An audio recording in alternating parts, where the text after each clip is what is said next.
اور ہمیشہ یاد رکھیے کہ یہ انتشار اور اختلاف اتنی بری چیز ہے جس کے نتیجے میں خاندان، بستیاں، جماعتیں، ملتیں، قومیں سب ٹوٹ جاتی۔ اختلاف ایسی چیز ہے جہاں یہ آتا ہے بڑی سے بڑی برکت ہو، اس برکت پر انتشار غالب آ جاتا ہے۔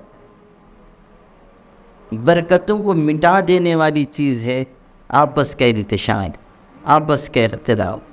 بہت ہی سنگین چیز ہے۔ کاش کہ ہم سمجھیں کہ آپس کا اختلاف کس قدر نقصان پہنچاتا ہے، خاندان کو نقصان پہنچائے گا، بستی کو نقصان پہنچائے گا، کوئی جماعت، کوئی قوم ہے اس کو نقصان پہنچائے گا۔ یاد رکھنا، اگر کوئی ملت سمندر کے جھاگ کے برابر بھی ہو اور اس میں انتشار ہو، وہ مٹ جائے۔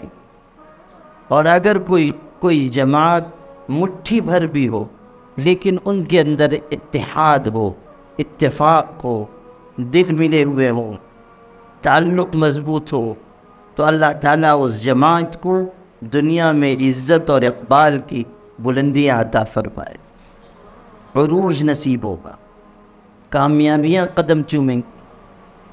ہر قیمت پر انتشار سے بچنا چاہیے، ہر قیمت پر آپس کے اختلاف سے بچنا چاہیے۔ چھوٹے بن جائے گی، پیچھے ہٹ جائے گی، اپنی بات واپس لے لیجیے، معافی مانگ لیجیے، خود اپنے آپ کا نقصان کر دیجیے۔ اگر آپ کے اس عمل سے امت میں اتحاد پیدا ہوتا ہو، پیچھے ہو جائے۔